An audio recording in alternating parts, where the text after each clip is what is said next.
Hello everyone, Dr. Shabazz here, and I'm going to shoot a video giving you kind of an overview about the presentations and what my expectations are.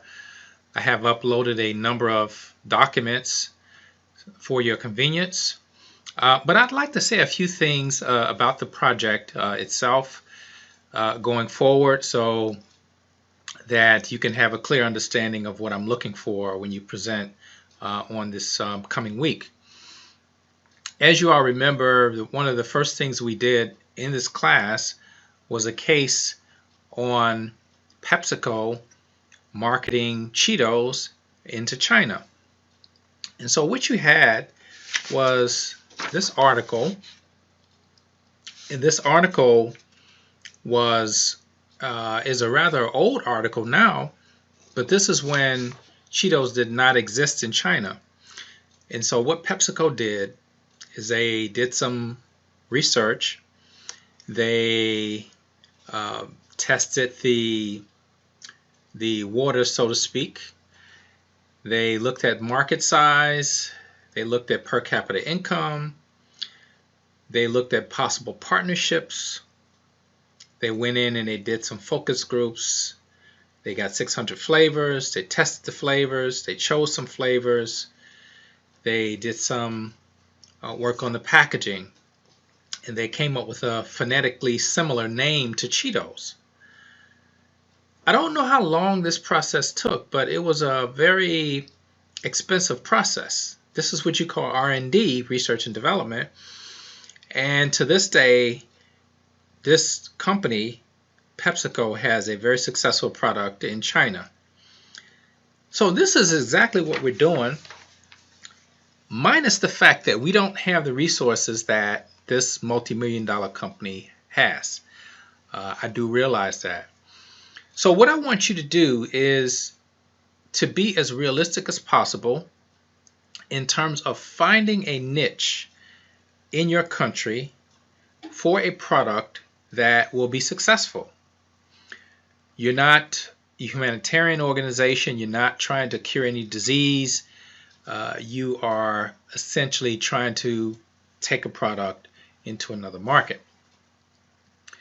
And so a couple of months ago, as you can see, the assignment that I gave, and I mentioned here in the preliminary research, you don't choose a product at that time. I found that a lot of groups had problems choosing a product because much of the groundwork had not been done at that time, and a lot of ideas were being tossed around. But that's a very inefficient way to go about that process. When you go forth in your career, you will work on projects. Some of you will be project managers. You will lead groups, and you will have certain directives. And you will demand that there be a certain process to the actual task that you're accomplishing. So you want to make sure going forward in any other class you have or any other project you have at work, you want to make sure you follow a process, specifically when it has to do with research. Research is very procedure oriented, and you have to ensure that you follow the proper steps so that you can get the kind of information that you're looking for. All right, so your groups have chosen products, hopefully. And what you're going to do in the coming week is you're going to give us an idea of your country, a little background, not too much. You're going to give us some ideas of why you chose this particular product, how you identified the need potential. Where is the expressed demand, and how did you determine that there was an expressed demand for the product? That means that you possibly could have read an article about a trend. You could have noted a population trend, a fashion trend, a dietary trend, or something that gave you an idea that this would indeed be a market. Now, sometimes you have countries that do not have certain products. And the idea may be, well, let's market this because they don't have it. Well, there's also a reason why they may not have it. There might be some restrictions, there might be a cultural barrier, there might be all other kinds of issues that you have to consider. So if you have those situations, make sure you look at the demand conditions, and you look at whether there is an express demand for your product, and you can give a rationale for why you're going in. The team dynamics. Everyone in this class is to function as part of a group. I know you dread group projects, and when I was in undergrad, I wasn't a fan of group projects either. But in your life, you're always going to be working in groups. Some of them will be functional, some of them will be dysfunctional. Sometimes your peers will mess up, sometimes you will mess up. Don't believe that you have a handle on group dynamics, because sometimes we get into situations where we make mistakes and we may not do things as we are capable of doing. But for this group, make sure that you're pulling your weight. I'll just say it like that. Make sure you're pulling your weight, because when the peer assessments are filled out, and on a 50-point scale, there are 5 attributes that I am looking for as a criteria. Those 5 attributes are cooperation, reliability, promptness, contribution, and team spirit. So your peers will be judging you on those 5 factors from 0 to 10. So make sure that you have been pulling your weight, so that you don't have to come to me appealing or looking for an appeal because you got a low peer assessment score. There will be 3 grades in this project. There will be a paper, the samples that I have shown you, well, not samples, but past projects. There will be a presentation. You will have a PowerPoint PowerPoint slides that you will present to the class, and then you will have the peer assessment. The paper is half of your project grade, the peer is 25%, and the presentation is 25%. So there are 3 grades, and then your project grade will make up 20% of your overall grade. So it's pretty comprehensive, and conceivably everybody could have a different grade in the group depending on how the peer assessment goes. I will also say, as far as team dynamics, sometimes it's rough and people are not responding, and sometimes you have to give them an opportunity to succeed. If they have not shown that they're capable of succeeding, you have to provide them with a small part of the assignment, such that if that falls through, then it can be covered and the group won't suffer. That's just my suggestion. Now, groups will manage their affairs any way that they see fit, but if this is the situation, you want to make sure that you keep the entire group in the loop. That way they can't go back complaining, saying that they were frozen out of the project. All right. You also want to make sure that this project is indeed a group project, that we have approximately 5 people per group. And you want to make sure that it is a group of 5 people and not 5 individuals submitting to a group paper. There's a big difference between the two. What do I mean by that? Well, what I mean is that when you give a presentation, sometimes it's very obvious to see who did what, right? Because you divvy up the work, and this person did the marketing, this person did the the product. This person can do the promotion, and we do different parts, table of contents, what have you. So you divvy up the work, and that's fine, but you want to make sure that in the end, everybody has an idea of what the entire project is. That everybody in that group can answer a question that is presented or that is asked of the group. What typically happens is someone asked about a product, or they ask something about the product, and the whole group looks at one person because they did that part. Well, you don't really want to have a situation where you have to rely on one person to give the answer. So make sure everybody has a general idea. Before the presentation, talk over it as a team. And sometimes you can even, and I hope you'll do this. You'll do a rehearsal. You'll do a dry run, and that way everybody has an idea of what is going to be presented. There are no surprises. There's nobody speaking out of turn. There's nobody going too long, because there is a limited amount of time for this. All right. So this was the preliminary analysis, and if you have gotten through that, you would be 2/3 done with the project. This is the full outline, which includes the table of contents. Make sure you have a table of contents that's functional. Don't have a table of contents with no page numbers, and don't have a table of contents with page numbers but no page numbers at the bottom of the page. I've had that before. I get a nice table of contents but no page numbers. I get a nice table of contents and no page numbers by the labels. So you want to make sure that you have the table of contents in good order, and that all the labels coincide with the page numbers that are listed in that table of contents.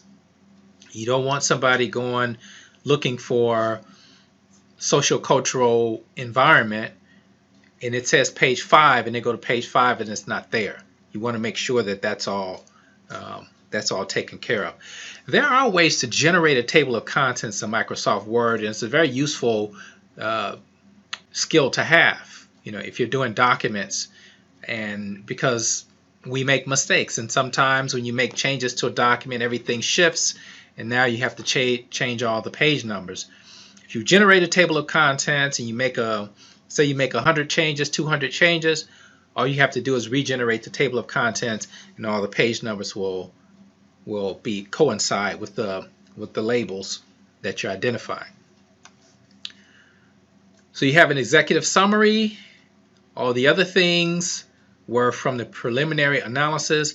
Situational analysis is you're talking about who you are, what you're doing, what you're promoting, and you'll also talk a little bit about the market that you're in, the competition, how large it is, the market share, the dynamics, the different types of companies, and why you have a value proposition that is comparable to what they have or better than what they have. Basic need potential. How did you determine that this market wanted or needed this product? You have to have some kind of rationale, some kind of data. You talked to someone, you saw an article, you read a report, something that showed that there was an expressed need for this product. And then part 3 is what the 4 P's will be on during your presentation. So you talk about your product or product line. You'll talk about your pricing methods. You'll talk about distribution, how that product will get to the customer. Will you have a sales office? Will you use distributors? Will you use an intermediary? Will you have a factory over there? How are you going to source your inputs? Or are you going to make it in the United States and export it? Or will you decide to use some other way of distributing your product? Then you have marketing strategy. This is where your creativity comes in. You will come up with an ad theme, something that will promote your product, that will make it memorable, and that will establish a brand presence. And that part 3 section is going to constitute what we know of as the marketing mix. Lastly, this is the presentation criteria. So when you present this product, I'll be looking at 5 things. I'll be looking at content. That is, content meaning the type of content that you bring in the presentation. Was it thorough? Was it well researched? Was it glossed over? Were there mistakes? Were there factual mistakes? Were there inconsistencies between the speakers? All of these things are important, because if you are in a professional environment, you want to be consistent. You don't want to have any contradiction if you're a group in front of a client, because they will see it and they will nail you to the wall if that should happen. So make sure your content is consistent. Make sure that you compare notes and that you're not saying different things in front of the class. Creativity. Was the presentation captivating and demonstrate imagination? SBI has some very talented students, very creative students. Some of the students will ultimately switch industries and become creative artists. That has happened a great number of times, but this is your chance to express your creativity. You can be creative in terms of your slides. You can be creative in terms of how you have adapted the product. You can be creative in terms of how you present it. And you want to, most of all, not only be creative, but you want to be believable. You want to have credibility when you present, because that's the whole thing. When you're developing brand awareness, is you want to be credible. You want people to trust you. So with creativity, you want also to ensure that you gain a deal of trust. And I think with trust, people can kind of understand where you're going. Organization. Did the presentation appear to be well organized and rehearsed? So all I will say to that is make sure that you rehearse, you go through it, so that there are no surprises and there are no long pauses. There's no one tripping over someone else, and that it is clear and it is streamlined, and that you have a nice, you have a good presentation. Your delivery. Were speakers clear?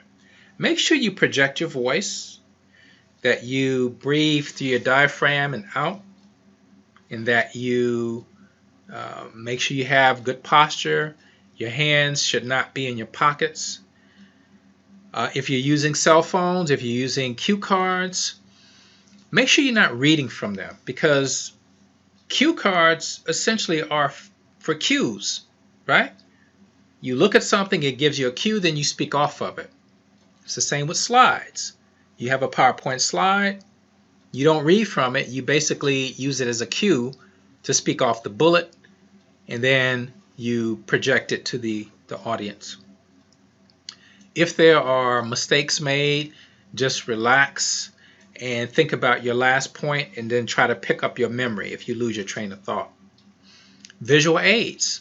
Your PowerPoint slide should be a professional grade presentation, meaning no mistakes. Make sure there's contrast in the background, that if you have a dark background, you have light letters. If you have a light background, you have dark letters.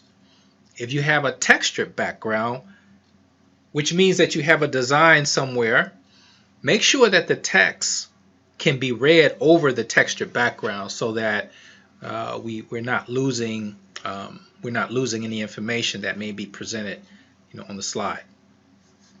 I think SBI students have done a lot of presentations, and you have probably heard this several times, but it is important to ensure that you don't have those types of mistakes. terms of your presentation, you're going to focus on the product. You're going to focus on what you did with the product, how you adapted it. You're going to give us some ideas of the promotion.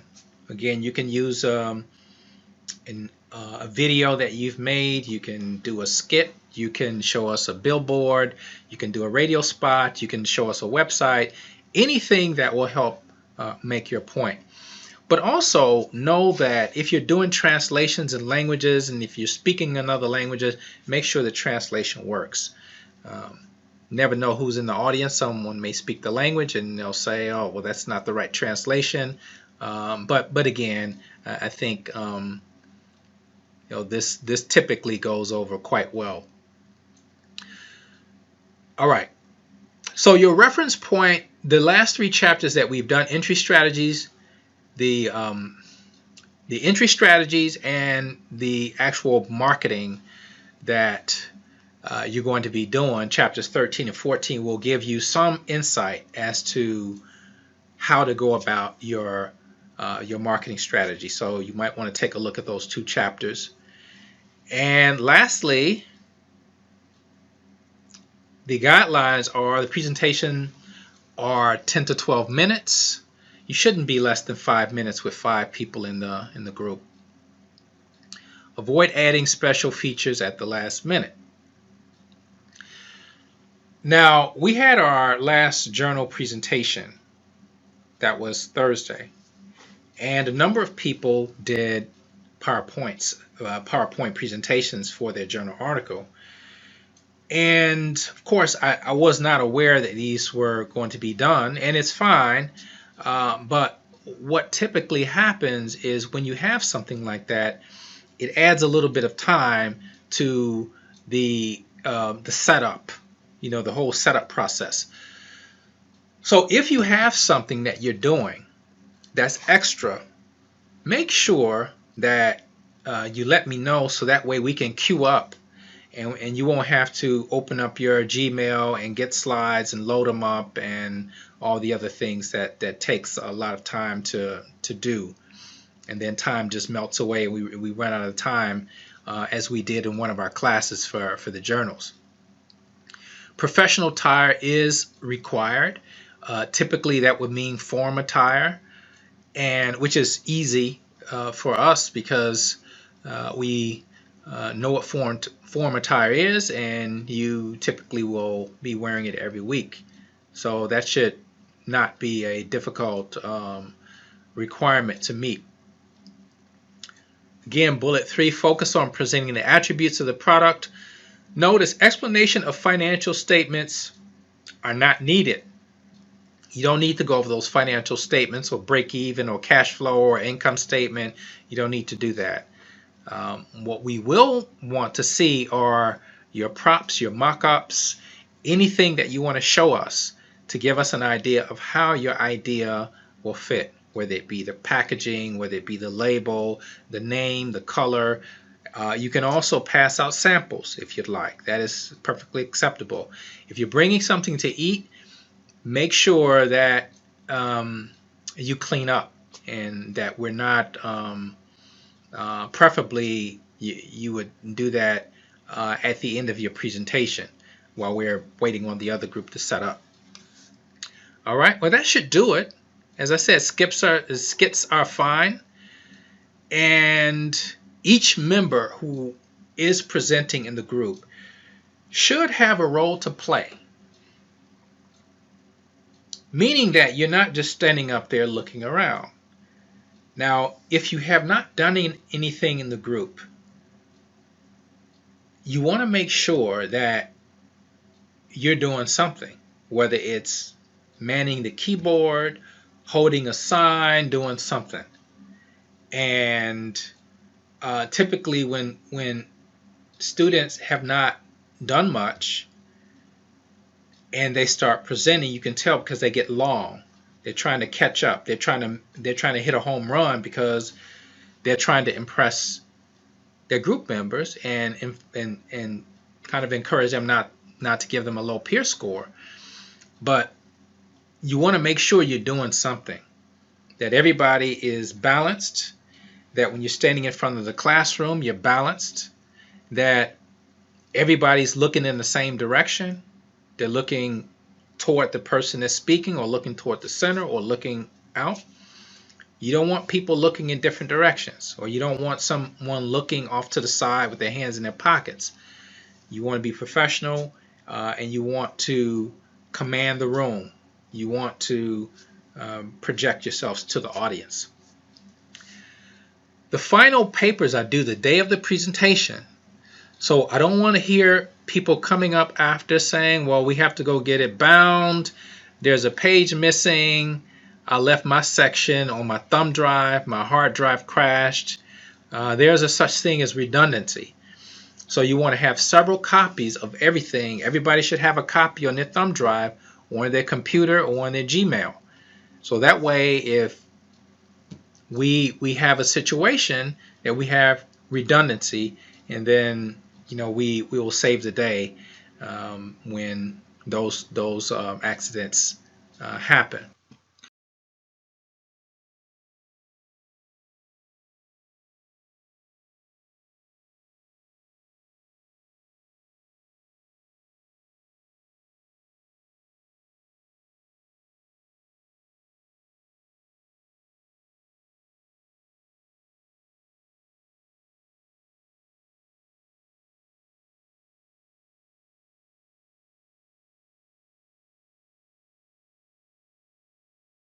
So that's the lineup for both classes. We have some very interesting countries, very diverse, and hopefully we will learn a lot in the process. And I'm looking forward to the presentations. I always learn a lot from these presentations about the countries, and it gives me some ideas about other countries that I may want to visit at some point. And hopefully you'll get the as much enjoyment out of these presentations as I will. All right, so make sure that you come prepared. Also, email me if there's any kind of updates in terms of your group. Any other questions that you may have concerning equipment or other things that may be needed. Also note that I will not have an Apple plug. So if you're using an Apple device and you have your laptop, I will not have an Apple connection. So you'll have to have that, and I won't know how to connect it. So you'll have to bring your own equipment if it's something other than what we're using at that kiosk in the classroom. Bye.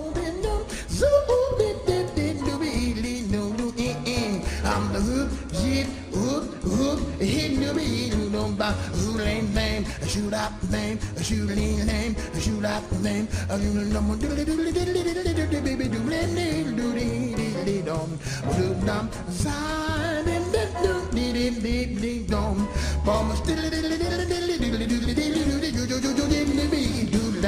Pow.